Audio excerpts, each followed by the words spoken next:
Works. You got a future, kid. Keep it up. Keep it. I only got an hour. Shit, fire only burns for an hour here, guys. So next I come to stage. He's part of there's a Denver contingent called the Grolics, who are comedians that are just outstanding, and they got the chance to make a pilot for Amazon called Those Who Can't. And it's one of the best things you can look at on your computer. I say that beyond pornography. It's that funny, and they're just great guys out of Denver, and I'm happy to have them on my show. Give it up for Ben Roy, everybody.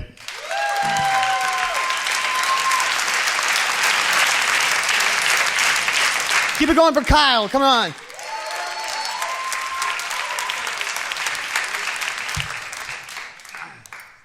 We had Kyle on Those Who Can't. Did anybody get a chance? Did anybody see it at all? Let me clap if you did or at all. Kyle, we flew Kyle to come in, and Kyle is a true professional in television. We flew him out to do this pilot. He gets in, strolls in, looking like he just woke up in a garage. And he fucking shows up to set, and we're like, do you have your line? You ready for this? And he's like, yeah. What? And I'm like, well, here's your lines. This is the honest thing that came out of his mouth. I handed him the script, and he goes, lines. And that was it. He hadn't read anything, didn't do any, and he did a terrific job. So once again, this is really exciting. I big round of applause for Kyle, and I'm flattered that. Yeah, lines. I'm going to sit. I hope it doesn't offend anybody. I'm not trying to be lazy. I fucking separated 3 of my ribs. And has anybody ever had a rib injury? Anybody in here? Yeah. It's fucking miserable, isn't it? Do you never realize that your ribs are connected to every single life-giving function your body has? It's amazing. Everything hurts. Breathing hurts. Eating. Shitting. Oh, my God, shitting. None of you have lived till you've shit with a rib injury. You have not lived at all. My wife was outside my bathroom door, and this is the auditory experience that she got. This is what she heard. She heard this.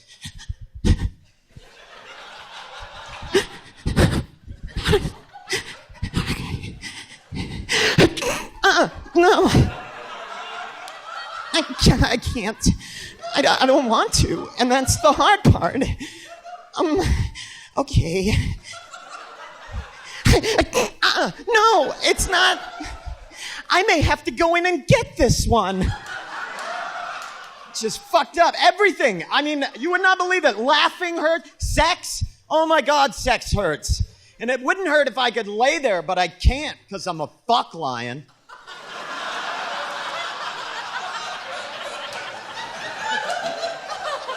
And I say I'm a fuck lion not because I'm especially fierce or aggressive, but because I take pride.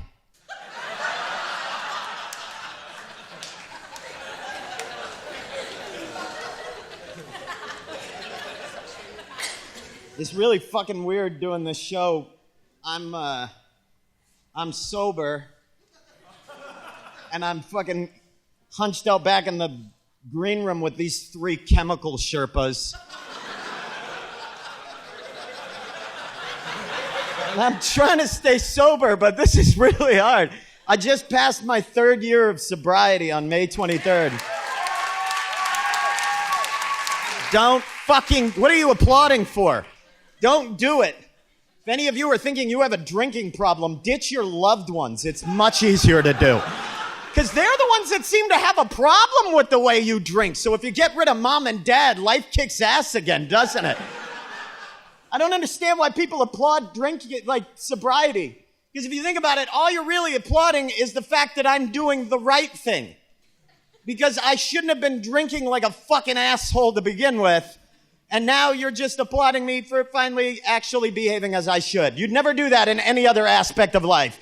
You'd never applaud a kid who comes into the room because he finally stopped putting gum on shit, right? Or you'd never be like, hey, congratulations, Ben. I heard you finally stopped popping tires. Yeah, had to hang up the old switchblade. Well, I couldn't be out slashing and dashing like I used to. Had to give it up. Well, I know how hard it is. I like to pop a few myself every so often. I hate this. Like, alcohol is the funniest thing because people love to glorify alcoholism. Like, especially in comedy, you always get that, like, bro-y type comic that I look like that'll, like, get up here and be like, yo, where's my alcoholics at? And there's always a girl in the crowd and a bachelorette party that's like, I'm an alcoholic! You know? And then the comic's always like, yo, let me ask y'all something. Yo, you ever been so fucked up? And then cue a story that is not what actual alcoholics do, right? It's always like a good time party anecdote. Why don't you ever hear a comic get up here and say what actual alcoholics do? Why don't you ever hear a comic get up here and go, yo, where my alcoholics at? Yo, let me ask y'all something. Yo, you ever been so fucked up you go home and push your couch in front of your door so your wife and your 5-year-old child can't leave your apartment?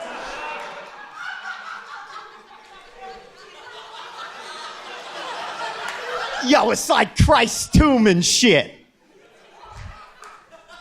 Yo, you ever been out at a club? You getting all fucked up, you drinking all kinds of nasty ass liquor, right? You mixing that shit up, and when you go home and go to the bathroom in the morning, there's blood in your bowl? Yo, let me ask y'all something. Yo, you ever been out at a club, you getting real fucked up, you dancing with a shorty, you think she's fine, right? At least you think she is. Then you take that squirrel home, right? And then you wake up in the morning and realize that you just cheated on somebody that you truly care about.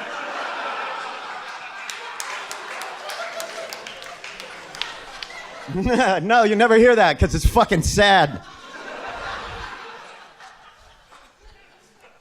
But even worse is that in this country, we love to glorify sobriety. Like, people think that you're some sort of fucking saint if you're sober. Every time I tell people I'm sober, people applaud. And that's the dumbest thing ever. And I get why you applaud. It's because you know how hard it is. Because lowball estimate, conservative, this is the United States. And 98 to 99% of you in here have a serious drug or alcohol problem. Like I said, I'm just fucking lowballing you. But I mean... But, like, the weirdest part is that nobody, like, when people, and I tell people I'm sober, it's like I just told them I'm on a mission. They're just like, oh, my God, Ben, you're sober? Oh, congratulations, Ben, that's a journey. Oh, my God, you're on a journey of self-discovery. And I know it's hard, but you're going to be enlightened because after your 4th week of sobriety, you're going to spring from bed right up. You're going to have 4 glasses of fresh squeezed pomegranate juice. You're going to read a few chapters out of your I Ching, okay? You're going to have a caramel and acai colonic, and you're going to go out and impregnate life with your hope-inspired happiness cock. I want you all to know something right now. I've been sober for 3 years, and I am still one miserable motherfucker. I am not any happier sober. I'm not more enlightened. I'm still prone to random acts of violence. I'm not a better person at all. I have found no enlightenment in sobriety. I haven't. And now some people do, but that's because their life was a cup of diarrhea before they stopped drinking. So anything that isn't huffing long-haul trucker scrotum in the fucking handicap stall of a Stuckey's for Klonopins sounds like an enlightening experience. But for most of us, we don't drink too much because we have to, like, an alcohol, our life is shit, or that we have a terrible life. We just drink too much because I get nervous. Well, I have a social anxiety, so I drink too much. And then you quit and you think you're going to feel better. And you're like, I'm going to quit. I'm going to quit and detox my body and my mind, and I'm going to have clarity. And then you stop drinking and you relapse because, all you did was took the liquid earmuffs off your head. And now your demons are way fucking louder than they were before. My demons are talking to me right now. They're like, really? You're wearing tight pants at 33? Really? Did you know your dad had a house at 26 years old? Oh, you're going to write that joke down, Ginsburg. Really? You're going to write... Every time I go to write a joke down in a notebook, that pen going down on the paper is like a needle going down on a record, spinning my favorite self-hating classics. Like this one, Everything You've Ever Written Is Shit by Shame Shame and the Go-Nowheres. I want you all to know that if you have a drug or alcohol problem, don't quit. You're not going to be a better person. I can promise you that. And everybody's like, well, why should I stop? And I'll tell you what I've learned. I've learned that you're supposed to be miserable. I think we forgot that you're supposed to be unhappy. Like a little din of discontent, like a little bit of, just a little bit of unhappiness is really fucking motivating. That's where creativity comes from. That's why great shit comes out of Detroit, Michigan. Have you ever been to Detroit? That place is a fuckhole, right? That's why fucking gay neighborhoods are so awesome right now, because of that perceived inequity. And I want gays and lesbians to have equality. Everybody should, mainly because I don't want anybody mandating what I can do in my bedroom, because I'm a fucking freak. I'm gross. I'll put an eye in an asshole. I don't care. I'm weird. And I don't want somebody quoting some obscure Bible passage and being like, Ben, the Bible says, thou shalt not press lid to fold, or whatever. I mean, I doubt that that's in there, but but I got to admit, guys, I'm terrified, because that inequity is what makes gays and lesbians and transgender people so amazing, is that this struggle is important. And I'm afraid that 80 years from now, we need it. But that means that you're going to have your first generation of entitled white trash homosexuals. Which is going to be amazing. It would be pretty awesome driving through a trailer park and seeing a guy in cut-off Daisy Duke shorts standing in front of a fuchsia double-wide trailer that's got a POW MIA flag hanging off the front of it, and he's got like 9 dirty-mouthed Asian kids running around the lawn. He's got a 3-legged Lhasa Apso that he's tied to a scion he's propped up on almond milk crates. Sit in your own shit. If you have a drug or alcohol problem, stop ignoring those voices. They are alarms. They're saying real shit about you. I was fat and ineffectual. I was lazy. Like I was a piece. That's why that's what I'm going to do. I'm going to start my own chemical dependency program. It's called Sit in Your Own Shit. You guys want to come to a meeting? Sure, you can come to a meeting, but I've coned off 4 square blocks around the building. You can't park anywhere near it.